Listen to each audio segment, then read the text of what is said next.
the Michael revelation, the Word becomes flesh and the flesh becomes spirit. I have spoken in the previous lecture of the error which has entered our modern spiritual life and which is very little noticed today. You will have realized from our discussions that by pointing to this error, we have arrived at a very important point in our spiritual scientific considerations. It is imperative for a sound development of the spiritual life of mankind that there be clarity in this matter. I have drawn your attention to such products of culture as Milton's Paradise Lost or Klopstock's Messiah, which have sprung from the general popular thinking of the last few centuries.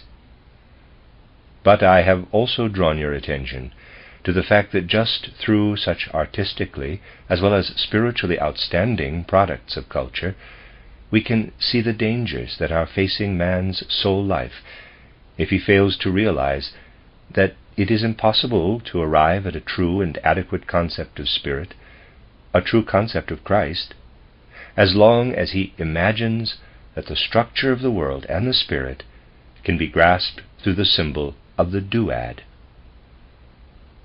By differentiating only according to the duad, on the one hand the good, on the other the evil, people committed the error of including on the side of evil all that we designate as the Luciferic and the Ahrimanic element. But they did not realize that they had jumbled up two cosmic elements. Thus it has come about that the Luciferic element was shifted to the side of the good. In other words, people were of the opinion that they revered the divine, recognized the divine, spoke by name of the divine, whereas, in reality, they intermixed the Luciferic with the divine element. Hence the difficulty in our time of arriving at a pure concept of the divine and a pure concept of the Christ impulse in human and world evolution. Through the culture of the centuries, we have become accustomed, because of the acknowledgement of this duad, to speak, on the one hand, of the soul element, on the other of the bodily or corporeal element, and we have lost the connection between the thoughts which relate us to the soul's spiritual element and the thoughts which relate us to the bodily element. Thinking, willing, and feeling are little more than sounding words to people of the present day, and this is particularly true of modern psychology that is taught in our universities. It does not arrive at real inner conceptions of the soul element, filled with content. On the other hand, people speak of the despiritualized material element, devoid of soul, and they hammer, as it were, at this external, rigid, stony-hard, soulless material element, and are unable to build a bridge from it to the soul. The all-pervading spiritual and the corporeal, which is at the same time spiritual, have fallen apart into two elements. Mere theories will not build a bridge between the bodily and the spiritual. And since this is not possible, all scientific thinking has taken on the character of a schism between the bodily and the spirit or soul element. We might express it thus. On the one hand, the various creeds have resorted to pointing to the spiritual element without being in a position to show how this spiritual element takes hold of the bodily corporeal element. On the other hand, a soulless knowledge, a soulless observation of the body, is unable to look through the bodily processes and perceive the spirit-soul element governing them. Anyone who surveys, from this point of view, the natural scientific world conception as it developed in the course of the 19th century and into the 20th century, will have to say to himself, all that pertains to this world conception is a result of that which has just been characterized. In order to understand fully the illusion which today covers up reality, we must first establish this reality. This we shall be able to do as a result of much that has been discussed here at length. Today the human being is considered a single undivided being, regardless whether we are speaking of soul or of body. From the soul aspect, he is considered a uniform being. From the bodily aspect, he is considered a uniform being.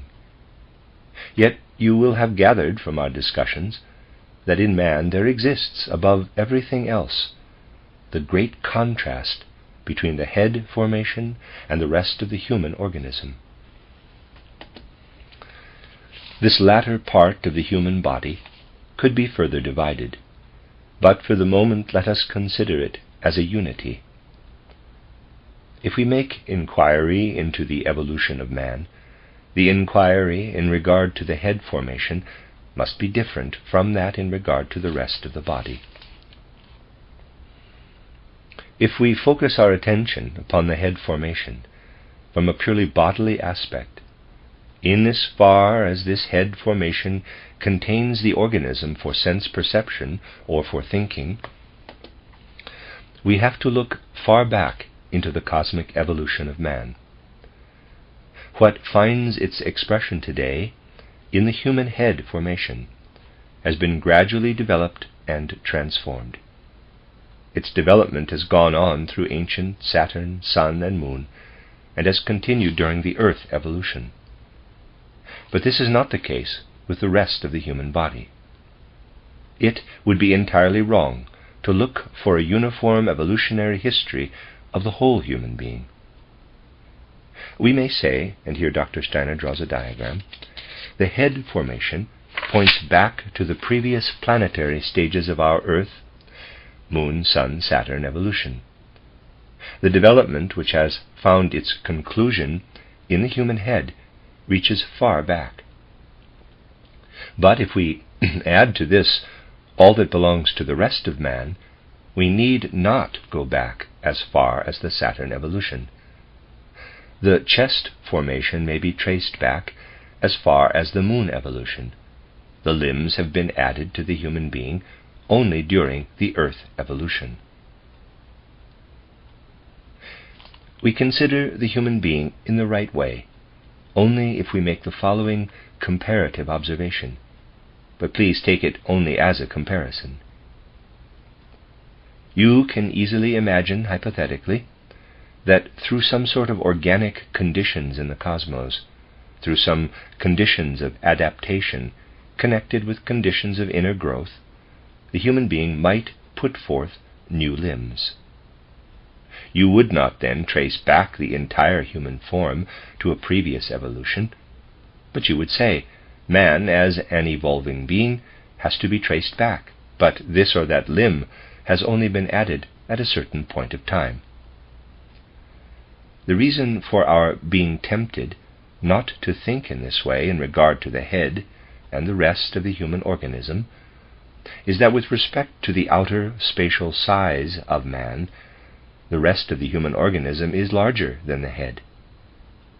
The truth, however, is that the head formation reaches furthest back in evolution, while the rest of the human form was added later.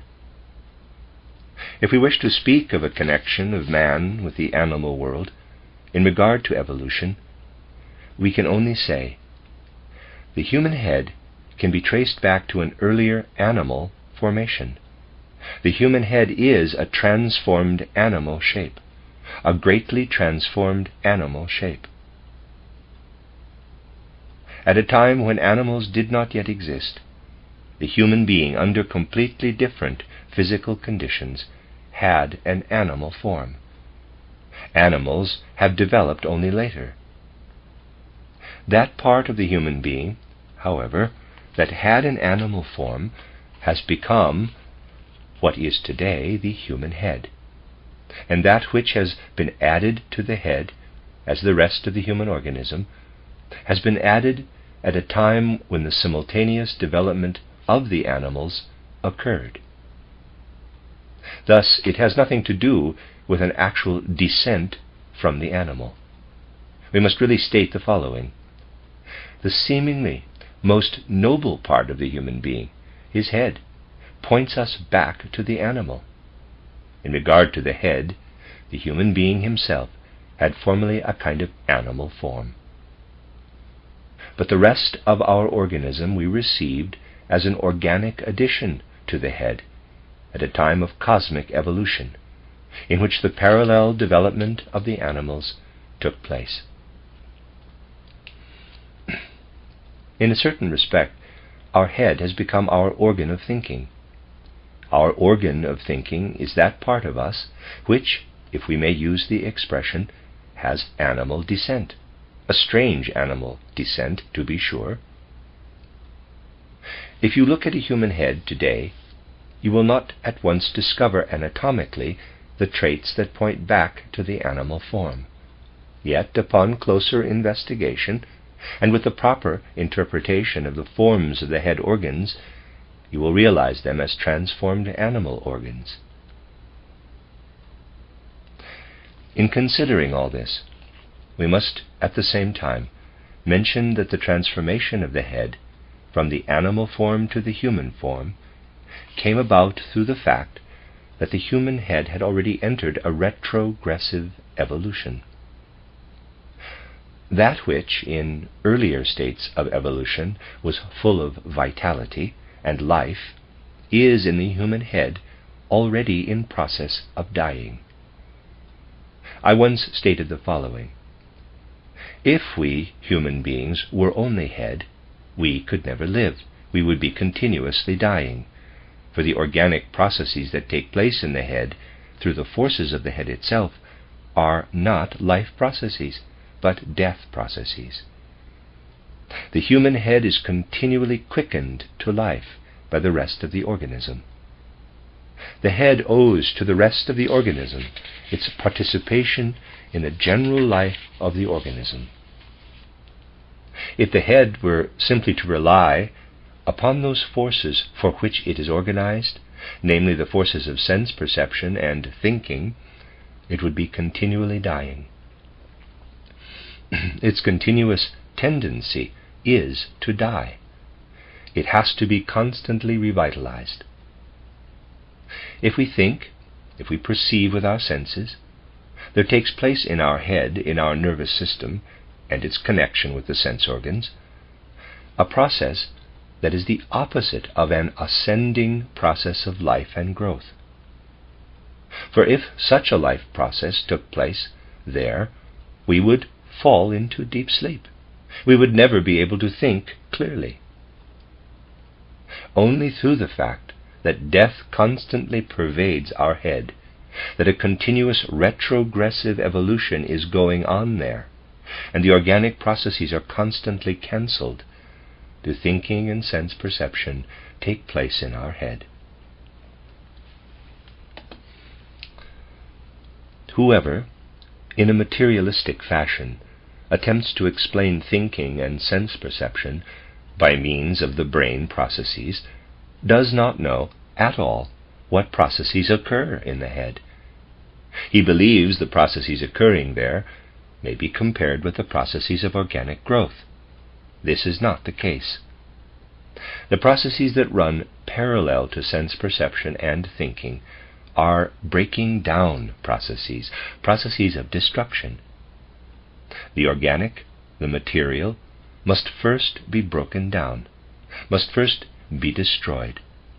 Then, above the organic process of destruction, the thinking process arises. You see, these matters are conceived of by humanity today in such a way that the attempt is made to explain their nature externally. The human being thinks, he perceives with his senses, but he knows nothing about that which takes place simultaneously in his organism. This remains completely in the unconscious. Only through the processes which I have described in my book, Knowledge of the Higher Worlds and Its Attainment, is it possible gradually to rise to a knowledge which does not merely live in what today is called, in a mere word sense, the soul element, namely sense perception and thinking? If a soul undergoes the development described in my book, it can yield, on the one hand, to thinking, to sense perception, and simultaneously perceive what happens in the brain. It then does not perceive a growth process, but a breaking down process, which has continually to be compensated by the rest of the organism. You see, this is the tragic phenomenon accompanying a real knowledge of the activity of the head. There is no unfolding of organic processes in the head to be enjoyed by the clairvoyant when he thinks, when he perceives with his senses. On the contrary, he has to familiarize himself with the process of destruction. He must also familiarize himself with the fact that the materialistically inclined person supposes such processes to take place in the human head, which cannot possibly take place when man thinks or perceives with his senses. Materialism must suppose just the opposite of the truth. Thus, in the human head, we are concerned with an evolution out of the animal, but with an evolution already retrogressive, with a breaking down process. The rest of our human organism is in a progressive evolution, and we must not believe that it has no part in the soul spiritual element and its experience in man. Not only is our blood constantly sent up from the rest of the organism into the head, but also there continually rise into the head those soul spiritual thought forms from which the world and our organism are woven. These soul spiritual thought forms are not yet perceived by the human being in his normal state, but the time has come when man has to begin to perceive what arises out of his own being as thought forms. As you know, we do not sleep only from the moment of falling asleep to the moment of waking up. With a part of our being we sleep the whole day through. We are awake only in regard to our thinking and sense perceiving. We dream in regard to our life of feeling. We are sound asleep in regard to our life of willing. For we know only of the thoughts and ideas of our volition. We know nothing of the process of willing. The activity of our will takes place just as unconsciously as our sleep life, from the moment of falling asleep to the moment of waking up. But if we ask, by what path alone can knowledge of the divine reach the human being? We cannot point to the path through the head, through sense perception and thinking, but only to the path that leads through the rest of our organism. We have to deal here with the great and mighty mystery that man's head has developed through long stages of evolution, and that gradually the rest of his organism was added. That the head has already started on a retrogressive evolution, and that man can only experience the divine through the rest of his organism, not through the head. For you see, it is important to realize that through the head only the luciferic beings spoke to man. We may say that man received the rest of his organism in addition to the head, in order that the gods might speak to him. At the beginning of the Bible, we do not read, God sent a ray of light to man, and he became a living soul, but we read, God breathed the living breath into man, and he became a living soul. Here it is recognized that the divine impulse reached the human being through an activity that is not of the head. From this it will become clear to you that this divine impulse could at first come to man only in a kind of unconscious clairvoyance, or rather through the comprehension of what was given through unconscious clairvoyance. If you consider the Old Testament, you will find that it is the result of unconscious clairvoyance. We know this from former discussions. Those who helped in bringing about the Old Testament were conscious of this fact. I cannot describe to you today how the Old Testament came into existence, but I should like to point out to you that we have repeatedly dealt with these matters, and that the teachers of the ancient Hebrew people were conscious of the fact that their God had spoken to them, not through direct sense perceptions, not through ordinary thinking, not through that of which the head is the mediator, but that their God had spoken to them through dreams, not ordinary dreams, but dreams permeated by reality. God spoke to them in moments of clairvoyance, as when he spoke to Moses out of the burning bush. And when the initiates of this ancient time were asked about the way in which they received the divine calls, they answered, "The Lord, whose name is ineffable, speaks to us, but he speaks to us through his countenance." And the countenance of their God they called Michael, that spiritual power who belongs to the hierarchy of the Archangeloi. They felt their God as remaining unknown even behind the experiences of the clairvoyant. But when the clairvoyant, through the inner strength of his soul, raised himself to his God, then Michael spoke to him. But this Michael spoke only to men if they were able to transport themselves into a state of consciousness different from the ordinary, if they were able to transport themselves into the state of a certain clairvoyance in which they became conscious of that which works and lives in the human being during the period between going to sleep and awaking, or through the will which remains subconscious and is in the sleep state even during waking day consciousness. Thus, in ancient Hebraic occultism, the Yahweh revelation was called the revelation of the night. The Yahweh revelation, through the Michael revelation, was felt as the revelation of the night. Thus, on the one hand, man looked into the world and saw what he could receive through sense perception and through human intelligent thinking. And he said to himself, "The knowledge that comes to the human being on this path does not contain the divine." If man, however, develops another state of consciousness, then the countenance of God, Michael, speaks to him and reveals the secrets that relate to the human being. His revelation builds a bridge between the human being and those powers which cannot be perceived in the external sense world, which cannot be thought out by the brain-bound intellect.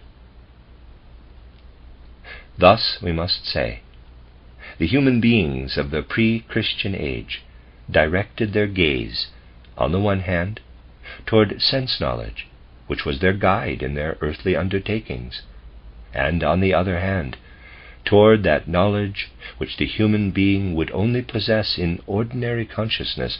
He did not possess it if this consciousness were to remain awake also during the period of sleep.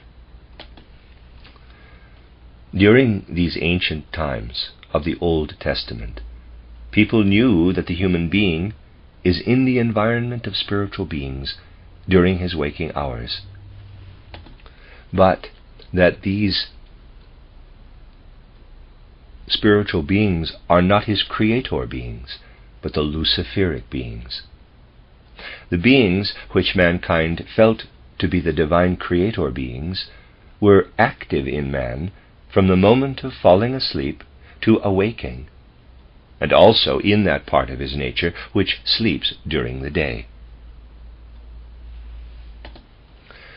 In the time in which the Old Testament originated, Yahweh was called the ruler of the night, and Michael, the countenance of Yahweh, was called the servant of the ruler of the night. and the people of that time referred to Michael when they referred to the prophetic inspirations through which they received knowledge which was greater than that of the sense world. Which consciousness is concealed behind all this? That consciousness which has grown out of the sphere of existence in which those powers which include Yahweh have their being. Whereas the human head formation is surrounded by luciferic being. The fact that the human being, through his head, as it reaches above the organism, has turned to the luciferic beings, was a secret known in all ancient temples, and it was a secret with which man came very close to the truth. It was known that, as the head rises above the human organism, Lucifer also rises above it. The power which brought the human head out of the animal form into its present shape is a luciferic power, and the power which man must feel as divine must stream up into his head from the night condition of the rest of his organism. This was the situation in regard to man's knowledge in pre-Christian times. Then the mystery of Golgotha entered earth evolution, and we know that it signifies the union of a super-earthly being with the earth evolution of man through the body of Jesus of Nazareth. Through the death on Golgotha, the being whom we call the Christ has united himself with the human being. What did this signify for earth evolution? Through this event, earth evolution first received its real meaning.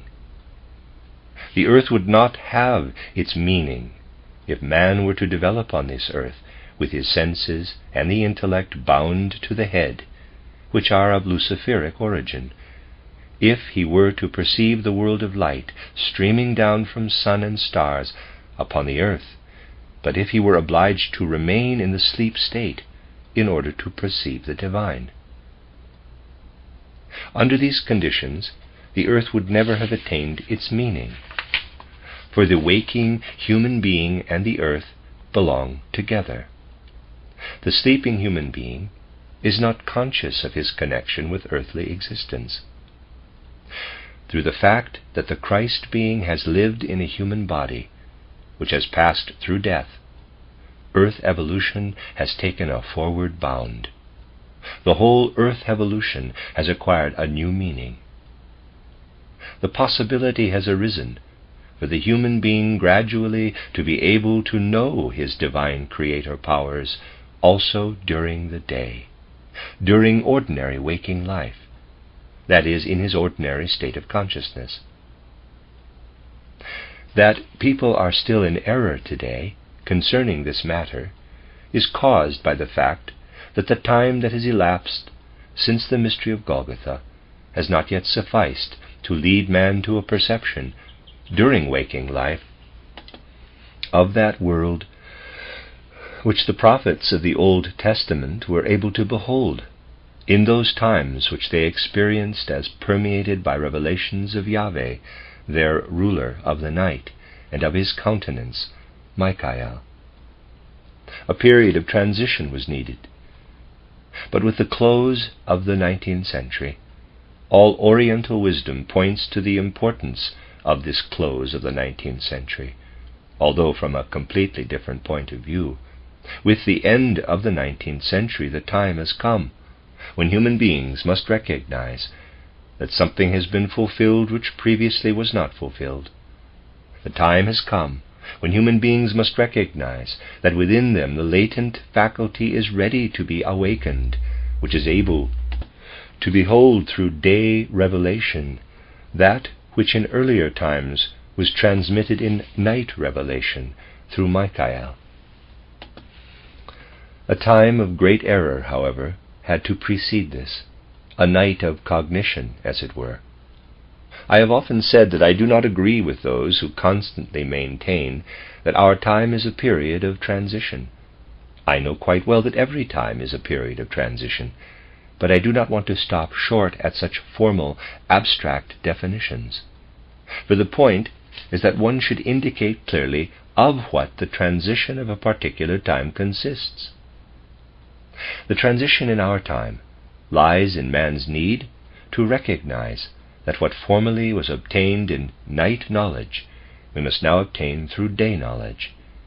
In other words, Michael was the revealer through the night, and in our age he must become the revealer during the day. From being a spirit of night, Michael must become a spirit of day. For him, the mystery of Golgotha signifies the transformation from a spirit of night into a spirit of day.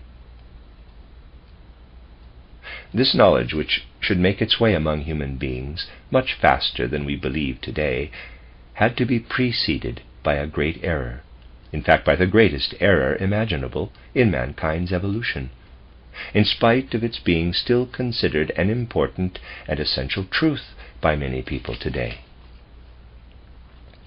The origin of the human head has become completely hidden from modern mankind. The Luciferic spirituality connected with the human head has become completely veiled. The human being, as I said, was considered a unity, also in a bodily respect. The question of his descent was raised, and the reply was given that man descended from the animal, while in truth only that part which is Luciferic in man stems from the animal. That part of man, however, through which his divine creators spoke to him in earlier ages, during his sleep state, only came into existence as an appendage to the human head, while the animal came into existence side by side with it. Everything was mixed together, as it were, and man was said to have descended from the animal. This is something like a penalty of knowledge which arose for mankind. One must give the word penalty a somewhat changed interpretation, to be sure. Whence comes the notion of man's descent from the animal, whereas the truth consists of the facts we have stated in regard to the descent of the head and the rest of the human organism. Who inspired the human being with the fictitious belief that the whole of man descended from the animal? You see, my dear friends, between the mystery of Golgotha and our days there lies the period which was, in a certain sense, the time of preparation for the comprehension of the mystery of Golgotha. It was the period in which the ancient pagan wisdom gradually retreated, with the help of which man at first had tried to understand Christianity. During this period, in which the new spirit knowledge had not yet attained full maturity, the Ahrimanic element stealthily entered mankind's evolution. And, since man did not recognize the Luciferic element in the human head, he was also unable to recognize in the rest of the human organism the Ahrimanic element, which is engaged in battle with the divine. Thus the purely Ahrimanic fiction arose that man descended from the animal. The theory of man's descent from the animal is an Ahrimanic inspiration. It is of purely Ahrimanic character. To the obscuring of the wisdom which points to the human head as a Luciferic formation, we owe the delusion that man descends from the animal. In failing to comprehend the descent of the human head in the right way, man also failed to grasp the other facts in the right manner. Thus the opinion crept into human thinking that man as a totality is related to the animal. The world conception of our modern civilization became permeated by the erroneous idea that the human head is the noblest part of man, and it was contrasted by the rest of his organism, just as the good in the world is contrasted by evil, heaven by hell, a duad instead of a triad. The truth is that what man accomplishes in the world by means of his head, he owes to the wisdom of the universe, but to the Luciferic wisdom, and that this Luciferic wisdom must gradually be permeated by other elements. After mankind's evolution had passed through the Saturn, Sun, and Moon states, and the Earth evolution had begun, that spiritual power, which we call the Michael power, organized the Luciferic nature into the human head formation. Quote, "And he cast his opposing spirits down upon the earth," close quote. That is, through this casting down of the Luciferic spirits, opposing Michael, man became permeated by his reason, by that which springs from his head. Thus it is Michael who sent his opponents to man, in order that by receiving this opposing Luciferic element, man might receive his reason. Then the mystery of Golgotha entered human evolution. The Christ being passed through the death of Jesus of Nazareth and united himself with the evolution of mankind. The time of preparation has passed. Michael himself, in the supersensible worlds, has participated in the results of the mystery of Golgotha. Since the last third of the 19th century, Michael occupies a unique position in the evolution of humanity. The first thing that must occur through the right understanding of man's relation to Michael is the fathoming of such secrets as the one we have endeavored to present today concerning the human head and the rest of the human organism. The essential thing is for human beings to see that since they did not recognize the true origin of the head, they were certain to fall into delusion about the origin of the whole human being. Because they refused to conceive of the Luciferic formative activity that took place in the human head, they fell a prey to the delusion that the human head has the same origin as the rest of the human being. Mankind must penetrate these mysteries. It must boldly and courageously face the knowledge that through taking hold of new divine mysteries, it must, in its inner life, improve all that is given to it through mere insight of the head, through mere human earthly wisdom or cleverness. And first of all, the great error must be corrected, which has preceded the turning point, the error which lies in the materialistic interpretation of the evolutionary theory of the descent of the whole human being from the animal. This will be the only way of arriving at a perception of man which does not see, on the one hand, merely the spirit-soul element, living in a body, as it were, and a soulless body, on the other hand, but which beholds the concrete spiritual, which works, although in a Luciferic manner, in the human head, the concrete spiritual, which works in the whole human being, opposed, however, by the Ahrimanic nature in the organism apart from the head. Speaking in imaginations, we may point back to the fact that the Luciferic element was incorporated in man through the Michael impulse. Through that which Michael has become, the Ahrimanic element must now, in turn, be taken from man. Seen from the aspect of outer science, the truth about man appears to consist of anatomical and physiological knowledge, or that which confronts us as outer sense observation. We must become capable of looking at the human being in such a way that we can see in his every fiber the concrete spiritual being together with the bodily element. And I might read that again. It might sound like this. We must become capable of looking at the human being in such a way that we can see in his every fiber the concrete spiritual being together with the bodily element. We must become aware that the blood which flows in the living human being is not the same as the blood we draw off, but that the blood flowing in the living human being is permeated by spirit in a special way.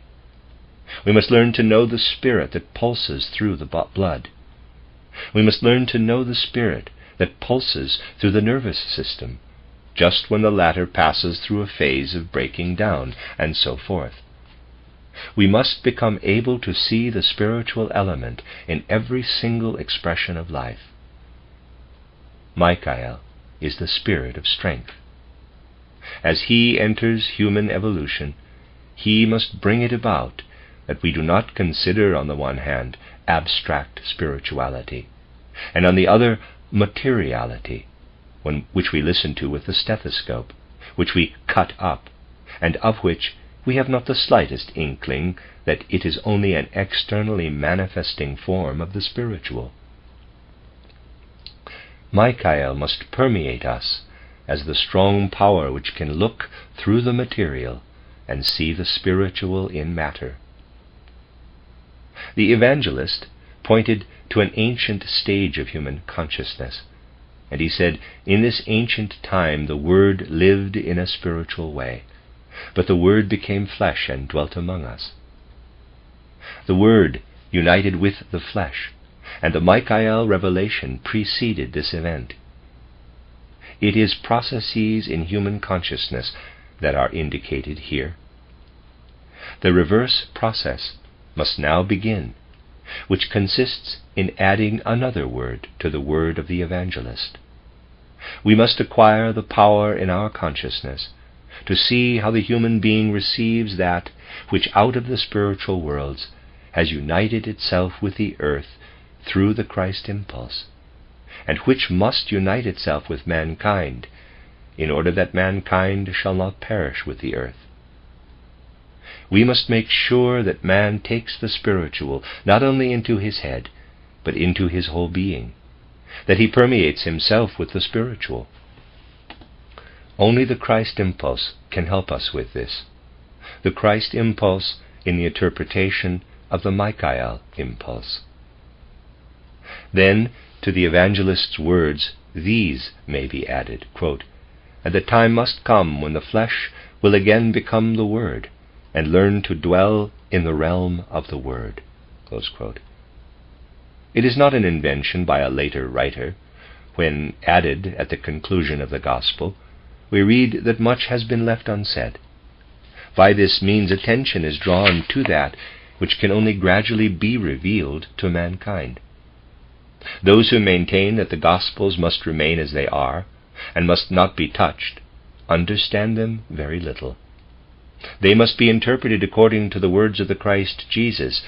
I have mentioned this repeatedly, quote, "I am with you every day, even to the end of the earth's cycles," close quote. That means, quote, "I have revealed myself to you, not only during the days in which the Gospels were written. I will speak to you always through my day spirit, Michael, if you seek the way to me." Through the continuous Christ revelation you may add to the Gospels that which was not known in the Gospel of the first millennium, but which can be known in the Gospel of the second, and new things may be added during the millennia to come. Close quote. What is written in the Gospel is true. Quote, "In the beginning was the Word, and the Word became flesh and dwelt among us." Close quote. It is, however, just as true that we must add the revelation, quote, "And the flesh of man must again become spiritualized, that it may be able to dwell in the kingdom of the Word in order to behold the divine mysteries." Close quote. The Word becoming flesh is the first Michael revelation. The flesh becoming spirit must be the second Michael revelation.